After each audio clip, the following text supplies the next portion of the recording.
कहानी के शुरुआत में एक अंधेरे जेल के अंदर एक आदमी बैठा हुआ दिखाई देता है जिसका नाम ली है। उसके सामने एक कागज का टुकड़ा है और वो अपने हाथ से बहुत ही बारीकी से एक नकली स्टैंप तैयार कर रहा है। ये ली कोई मामूली कैदी नहीं है, बल्कि वो एक बहुत ही स्किल्ड आर्टिस्ट है। वो जेल के अंदर से किसी को एक लेटर भेजना चाहता है, लेकिन प्रॉब्लम ये है कि लेटर भेजने के लिए जेल के पोस्टमैन को $10 देने होंगे और ली के पास तो $1 भी नहीं है। इसीलिए वो अपनी अनबिलीवेबल स्किल का इस्तेमाल करके खुद के हाथ से एक नकली स्टैंप बना लेता है और ये स्टैंप इतना परफेक्ट होता है कि कोई चाहकर भी असली और नकली का फर्क नहीं पकड़ पाएगा। इसके बाद जब पोस्टमैन आता है तो ली उसे लेटर देना चाहता है, लेकिन पोस्टमैन $10 की डिमांड करता है। ठीक उसी वक्त सामने वाले सेल में मौजूद एक बुढ़ा कैदी अचानक बीमार होने का नाटक करके चिल्लाना शुरू कर देता है। इसकी वजह से पोस्टमैन का ध्यान भटक जाता है और ली इसी मौके का फायदा उठाकर अपना लेटर चुपचाप उसके बैग में डाल देता है। अब ये लेटर वो किसे भेज रहा है और क्यों भेज रहा है, ये हमें मूवी के एंड में पता चलेगा। इधर कुछ देर बाद पुलिस आकर ली को जेल से बाहर निकाल ले जाती है। यहाँ हमें पता चलता है कि ली इतने दिनों से थाईलैंड की एक जेल में बंद था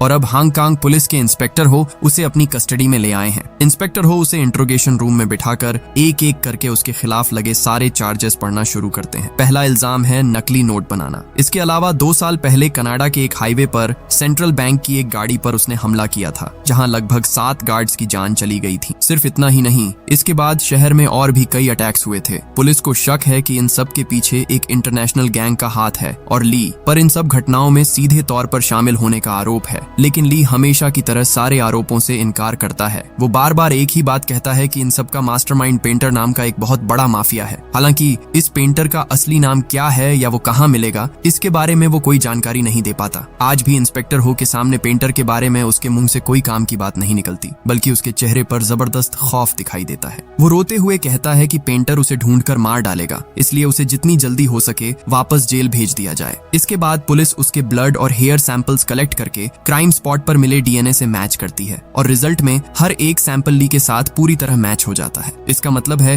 कि उसका जुर्म अब दिन के उजाले की तरह साफ हो चुका है। पुलिस दोबारा उसे सच कबूल करने के लिए प्रेशर डालती रहती है, लेकिन हर बार की तरह इस बार भी ली सब कुछ मानने से इनकार कर देता है। ठीक इसी वक्त पुलिस स्टेशन के बाहर युवान नाम की एक लड़की इंतजार कर रही थी। वह अपने लॉयर को लेकर आई है ताकि ली की बेल करवाई जा सके, लेकिन पुलिस उसे साफ मना कर देती है कि ली कई बड़े केसेस का बहुत ही इंपॉर्टेंट गवाह है, इसलिए उसकी बेल किसी भी हाल में मुमकिन नहीं होगी। हालांकि पुलिस एक शर्त रखती है, अगर ली पेंटर की असली पहचान बता देता है तभी उसकी जमानत के बारे में सोचा जाएगा। तब युवान खुद ली के पास जाकर उसे सब कुछ सच सच बताने की रिक्वेस्ट करती है और ली उसी पल अपना मुंह खोलता है और पास्ट की उन घटनाओं को बताना शुरू करता है। अब सीन कट होकर कई साल पहले के वक्त में चला जाता है। यहाँ हम ली और युवान को पहली बार देखते हैं। वे दोनों आर्टिस्ट थे और दोनों ही बहुत शानदार पेंटिंग्स बनाते थे। आर्ट के जरिए वे धीरे धीरे एक दूसरे के करीब आ जाते हैं और उनके बीच प्यार हो जाता है। लेकिन उन दोनों में एक बहुत बड़ा फर्क था। युवान एक क्रिएटिव आर्टिस्ट थी जो अपने यूनिक स्टाइल में ओरिजिनल पेंटिंग्स बनाती थी, जबकि ली कोई ओरिजिनल काम नहीं करता था। वह बस मशहूर आर्टिस्ट्स की पेंटिंग्स को हूबहू कॉपी कर लेता था। उसकी कॉपी करने की काबिलियत सच में अनबिलीवेबल थी, लेकिन दिक्कत ये थी कि इन डुप्लीकेट पेंटिंग्स में किसी का कोई इंटरेस्ट नहीं था। अब यही कॉपी करने की ताकत आगे चलकर उसे एक खतरनाक रास्ते पर ले जाएगी। एक दिन लुक नाम का एक आर्ट गैलरी मालिक उनकी पेंटिंग्स देखने आता है। वह युवान का काम देखकर इम्प्रेस हो जाता है और सारी पेंटिंग्स खरीदना चाहता है, लेकिन उसे ली की पेंटिंग्स बिल्कुल पसंद नहीं आती क्योंकि वे दूसरों के काम की कॉपी थी। लुक उन्हें अपनी एग्जीबिशन में रखने से मना कर देता है। तब युवान जोर देकर कहती है कि या तो उसे सारी पेंटिंग्स एक साथ खरीदनी होंगी,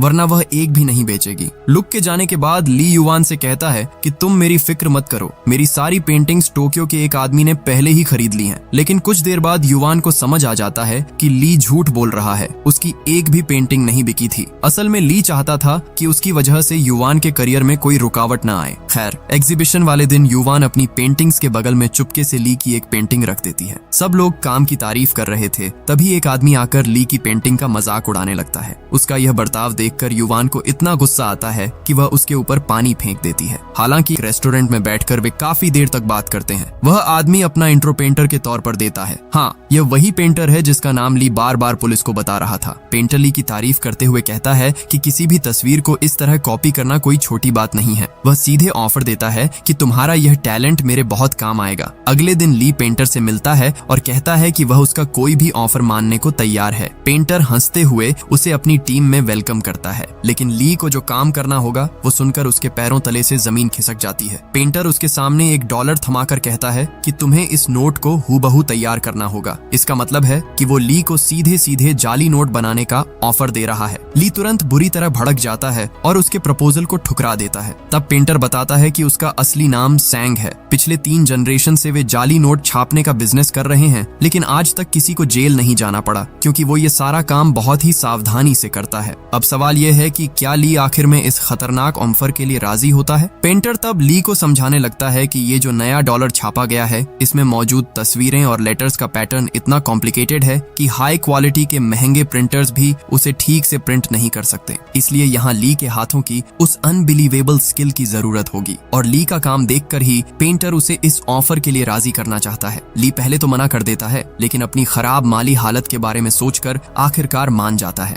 उस वक्त युवान एक एग्जीबिशन के लिए अमेरिका जा रही थी, इसीलिए ली उसे कुछ भी बताए बिना चुपचाप वहाँ से निकल आता है। इधर पेंटर उसे प्लेन से कनाडा ले जाता है। वहाँ वो ली को अपनी पूरी टीम से मिलवाता है। इस टीम में जाली नोट बनाने में 20 साल का एक्सपीरियंस रखने वाले कुछ उस्ताद लोग हैं। हर कोई किसी न किसी काम में बिल्कुल एक्सपर्ट है। वे सब मिलकर जाली नोट बनाने का एक बड़ा प्लान तैयार करने बैठते हैं। यहाँ हमें समझ आता है कि अमेरिकन डॉलर को कॉपी करना कोई बच्चों का खेल नहीं है। हर यूएस डॉलर पर बेंजामिन फ्रैंकलिन की एक फोटो होती है और यह फोटो कई बारीक लेयर्स के जरिए बनाई जाती है। फ्रैंकलिन के कॉलर पर छोटे छोटे लेटर्स में यूनाइटेड स्टेट्स ऑफ अमेरिका लिखा होता है। अब नए नोट्स में अमेरिकन सरकार ने और भी कई सिक्योरिटी लेयर्स जोड़ दी हैं, जिसकी वजह से बारीक पेंटिंग या एडवांस प्रिंट के बिना इस नोट को कॉपी करना बिल्कुल नामुमकिन है। सिर्फ इतना ही नहीं, नोट्स में एक खास इंक का इस्तेमाल किया गया है जो एक तरफ से देखने पर पर्पल और दूसरी तरफ से देखने पर गोल्डन दिखाई देती है। इस चीज को मोर इफेक्ट कहा जाता है, यानी इंक में एक कलर चेंजिंग इफेक्ट है। इसका मतलब है कि इस नोट को बनाने के लिए उन्हें असली पेपर और यह खास इंक दोनों का जुगाड़ करना होगा। अब पेंटर की पूरी टीम इन प्रॉब्लम्स के सॉल्यूशन पर दिमाग लगाने लगती है। सबसे बड़ा चैलेंज था वाटरमार्क लगाने का काम। इसके लिए वे पुराने चाइनीज आर्टिस्ट्स की टेक्निक फॉलो करके 3 अलग अलग लेयर्स पर पेंट करने का प्लान बनाते हैं। सबसे बीच वाली लेयर पर बहुत ही बारीकी से वाटरमार्क सेट किया जाएगा और ये पूरा काम ली को अपने हाथों से पूरा करना होगा। अब मेन काम शुरू करने से पहले ली कुछ प्रैक्टिस नोट्स तैयार करता है। वो इतने परफेक्ट तरीके से नोट ड्रॉ करता है कि टीम के सभी लोग उसका काम देखकर पूरी तरह से हैरान रह जाते हैं। इसी तरह कुछ दिन प्रैक्टिस करने के बाद वे अचानक ईस्टर्न यूरोप चले जाते हैं। वहाँ एक नीलामी में पुराने बैंक नोट छापने की मशीन बिक रही थी और वे उसे खरीद लेते हैं। अब सवाल आता है कि असली बैंक नोट जैसा कागज कहाँ से आएगा। तब पेंटर एक कमाल की जानकारी देता है। वो बताता है कि यूएसए सरकार जिस कागज से नोट छापती है, ठीक उसी क्वालिटी के कागज से वे टेलीफोन डायरेक्टरी भी तैयार करते हैं। बस ये बात सुनते ही वे उस डायरेक्टरी के छापे खाने में जाकर मालिक से सीधे 500 टन पेपर खरीद लेते हैं। अब इन पेपर्स को लेकर ली के डिजाइन के हिसाब से जाली नोट छापने का काम शुरू होता है। नीलामी से खरीदी गई उस विशाल मशीन में नोट पर नोट छपने लगते हैं और ये नोट देखने में बिल्कुल असली नोट जैसे ही लगते हैं। लेकिन एक बड़ी प्रॉब्लम अभी भी बाकी थी और वो थी कलर चेंजिंग मोर इफेक्ट। इसके लिए जो खास इंक चाहिए वो सिर्फ सरकारी दफ्तरों के पास ही मिलती है और इस इंक को हासिल करने के लिए पेंटर एक खौफनाक प्लान बनाता है। खैर, पेंटर अपनी टीम के साथ सेंट्रल बैंक की एक गाड़ी पर सीधा हमला बोल देता है। उस गाड़ी में उस कलर चेंजिंग इंक के कई बैरल थे और पेंटर उन्हें ही लूटने आया था। अब न चाहते हुए भी ली को इस काम में उसके साथ जाना पड़ता है। गाड़ी छीनने की कोशिश के दौरान गार्ड्स गोलियां चलाना शुरू कर देते हैं और जवाब में पेंटर की गैंग भी पलटवार करती है। इस भीषण गोलीबारी के बीच बेचारा ली बुरी तरह फंस जाता है। तभी एक गार्ड अचानक ली की तरफ बंदूक तान देता है, लेकिन ठीक उसी वक्त पेंटर आकर उस गार्ड को गोली मारकर खत्म कर देता है। इसके बाद पेंटर बम फेंककर दूर की एक गाड़ी को उड़ा देता है, जिसकी वजह से बाकी गार्ड्स भी मारे जाते हैं। फिर वे इंक के बैरल लूटकर तेजी से वहां से रफू चक्कर हो जाते हैं। लेकिन इतने सब के बीच पहली बार पेंटर का ऐसा हिंसक रूप देखकर ली के अंदर रूह कांप जाती है। अब तक डरते डरते जाली नोट तो बना रहा था, लेकिन उसने कभी नहीं सोचा था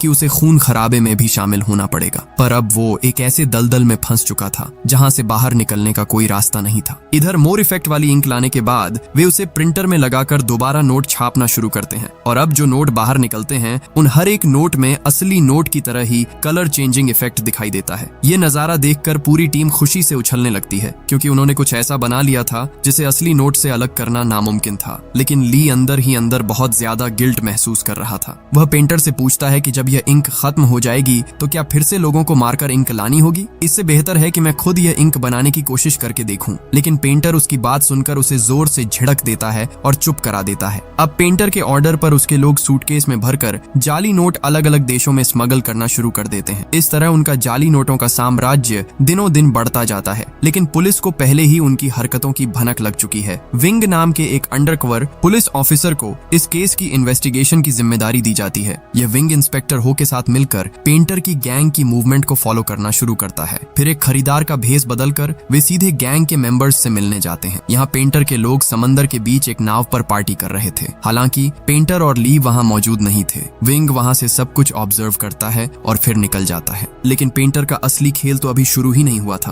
पेंटर जनरल नाम के अपने एक पुराने क्लाइंट के साथ मीटिंग फिक्स करता है। अगले दिन वह ली को साथ लेकर जनरल के घर की तरफ रवाना होता है। रास्ते में ली पेंटर को एक इम्पोर्टेंट बात बताता है। वह कहता है कि उसे एक खास किस्म के कारपेंटर के बारे में पता है जिससे मोर इफेक्ट पैदा किया जा सकता है। इसका मतलब है कि इस इंक से डॉलर बिल पर दो अलग अलग एंगल से दो रंगों का इफेक्ट लाया जा सकेगा और इसके लिए किसी को मारना नहीं पड़ेगा। पेंटर उसका यह आइडिया सुनकर काफी खुश होता है और वादा करता है कि वह ली के नाम पर एक रिजॉर्ट खरीद कर देगा जहां वह युवान के साथ अपनी बाकी जिंदगी आराम से गुजार सकेगा। लेकिन तभी पेंटर अचानक ली के हाथ में एक बम का रिमोट थमा देता है और कहता है कि मेरे इशारे पर ही तुम्हें यह बटन दबाना होगा। इधर जनरल के घर पहुंचने के बाद मीटिंग नॉर्मल तरीके से शुरू होती है। जनरल पेंटर को अच्छे दाम पर नकली नोट खरीदने का ऑफर देता है और कहता है 6 महीने के लिए अपनी पूरी गैंग के साथ मेरे यहाँ शिफ्ट हो जाओ और मेरे लोगों को भी अपने जैसा परफेक्ट नकली नोट बनाना सिखा दो। फिर जनरल हंसते हुए कहता है अगर तुम्हारे पिता जिंदा होते तो वे इस डील के लिए तुरंत मान जाते। यह बात सुनते ही पेंटर के चेहरे के हाव भाव भयानक तरीके से बदल जाते हैं। वह धीरे से कुर्सी से उठकर जनरल के पास जाता है और उसके कान में फुसफुसाते हुए कहता है 7 साल पहले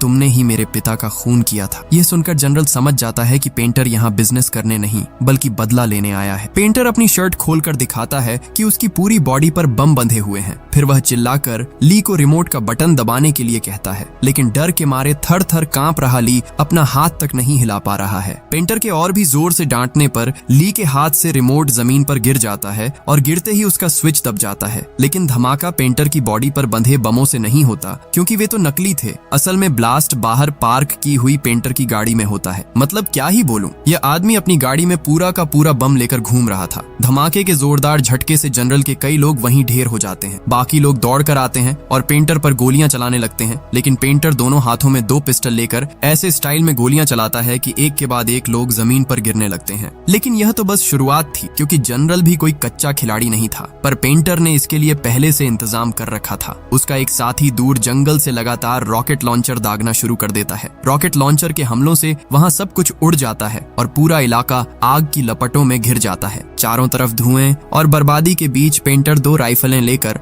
और भी लोगों को साफ कर देता है। फिर उसके कुछ और साथी गाड़ियां लेकर आते हैं और जनरल के आदमियों को कुचलना शुरू कर देते हैं। इसी बीच जनरल के कुछ लोग जंगल में घुसकर रॉकेट लॉन्चर चलाने वाले बंदे को खत्म कर देते हैं। इन सब के बीच बेचारा ली एक कोने में दुबक कर अपनी जान बचाने की कोशिश कर रहा है। ये गोलीबारी काफी देर तक चलती रहती है। आखिर में जनरल खुद एक आर्मर्ड कार लेकर आता है और पेंटर पर सीधी फायरिंग शुरू कर देता है। लेकिन पेंटर जबरदस्त स्टाइल में कूदकर उस पर गोलियां चलाता है और गाड़ी के सही हिस्से पर निशाना साध कर पूरी गाड़ी को ही पलट देता है। इस तरह वह जनरल का भी काम तमाम कर देता है। मगर इस जंग के दौरान चिंग नाम की एक लड़की जो जनरल के लिए काम करती थी, उसकी बॉडी में आग लग जाती है। ली दौड़ कर जाता है और उस आग को बुझा देता है, लेकिन तब तक उसका चेहरा बुरी तरह झुलस चुका था। लौटते वक्त पेंटर उसे हॉस्पिटल ले जाता है और फिर धमाका करके जनरल के पूरे ठिकाने को मिट्टी में मिला देता है। करीब 1 महीने बाद चिंग धीरे धीरे अपनी चोटों से ठीक होने लगती है। पेंटर उसे एक नई आईडी और पासपोर्ट देता है जिस पर उसका नाम युवान लिखा था। ये देखकर ली को बहुत गुस्सा आता है क्योंकि युवान उसकी प्रेमिका का नाम है, लेकिन पेंटर उसकी बात पर ध्यान नहीं देता। इस तरह नई पहचान के साथ चिंग पेंटर की गैंग में शामिल हो जाती है और धीरे धीरे ली की तरफ अट्रैक्ट होने लगती है। हालांकि ली इन सब बातों को ज्यादा भाव नहीं देता। इसी बीच एक दिन वे सब मिलकर युवान का आर्ट शो देखने जाते हैं, जहां पेंटर ली से कहता है कि उसने उसके लिए रिजॉर्ट का इंतजाम कर दिया है। अब वो युवान के साथ सुख शांति से अपनी जिंदगी गुजार पाएगा। लेकिन ली दुखी होकर कहता है कि क्या युवान को एक क्रिमिनल के खरीदे हुए रिजॉर्ट में रहना पसंद आएगा। ठीक तभी उन्हें पता चलता है कि युवान उस आर्ट गैलरी के मालिक मालिक लुक से शादी करने जा रही है। असल में ली ने काफी दिनों से युवान से कोई कांटेक्ट नहीं रखा था, जिसकी वजह से युवान ने उसका और इंतजार नहीं किया और लुक के साथ रिलेशनशिप में आ गई। यह खबर जानने के बाद ली चुपचाप गैलरी से बाहर निकल आता है और पेंटर को बताता है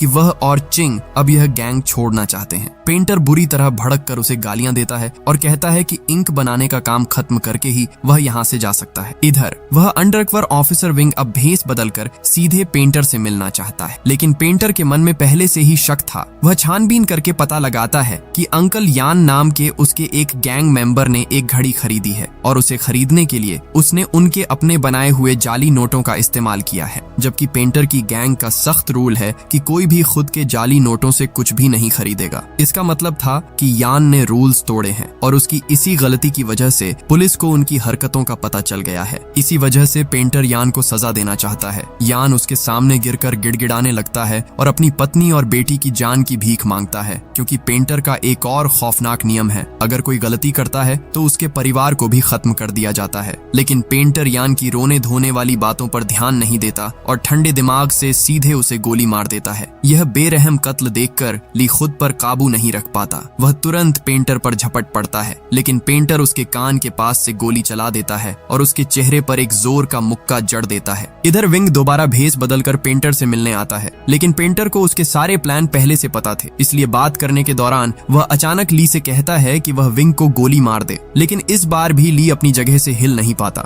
आखिर में पेंटर खुद ही विंग को गोली मारकर खत्म कर देता है। इसके बाद वह ली पर और भी ज्यादा भड़क जाता है और उसके सामने कुछ ऐसा रिवील करता है जिसे सुनकर ली के पूरे शरीर में ठंडी लहर दौड़ जाती है। पेंटर दिखाता है कि उसने युवान और उसके होने वाले पति लुक को इस वक्त बंधक बना रखा है, यानी इस आदमी ने किसी तरह युवान और लुक को किडनैप कर लिया था, सिर्फ ली को ब्लैकमेल करने के लिए। पेंटर ली को सीधे लुक पर गोली चलाने के लिए कहता है, लेकिन ली इसके लिए बिल्कुल राजी नहीं होता। वह उल्टा पेंटर पर ही पिस्तौल तान देता है। इसी दौरान ट्रिगर दबने से अंधाधुंध गोलियां चलती हैं, जिसमें लुक मारा जाता है। इसके बाद पेंटर और ली के बीच एक जबरदस्त गन फाइट शुरू हो जाती है। इसी दौरान चिंग आकर पेंटर के आदमियों को एक के बाद एक खत्म करने लगती है। आखिर में ली सीधे पेंटर के सीने में गोली मारकर उसे भी खत्म कर देता है। इधर ली युवान को बचाना चाहता है, लेकिन चिंग युवान को जान से मारने की धमकी देकर उसे रोक देती है। असल में चिंग ली की तरफ काफी अट्रैक्ट हो गई थी, इसलिए वह किसी भी हाल में युवान को ली के पास नहीं जाने देना चाहती थी। ली के पास और कोई रास्ता नहीं बचता, इसलिए वह युवान को वहीं छोड़कर वहां से निकलने पर मजबूर हो जाता है। इसके बाद वह पैसों का बैग लेकर उसी रिजॉर्ट में चला जाता है जो पेंटर ने उसके लिए खरीदा था। अगली सुबह ली अखबार में पढ़ता है कि पुलिस को पेंटर की डेड बॉडी नहीं मिली है। तब उसके दिमाग में एक ही ख्याल आता है कि शायद पेंटर मरा नहीं है और वह युवान को मारकर बदला लेगा। इसलिए ली युवान को बचाने के लिए तेजी से निकलता है, लेकिन इसी बीच रास्ते में पुलिस आकर उसे अरेस्ट कर लेती है। यानी इसके बाद जो हुआ वह हमने मूवी की शुरुआत में देखा था। पुलिस ली के सामने शर्त रखती है कि अगर वह पेंटर के बारे में सारी जानकारी देगा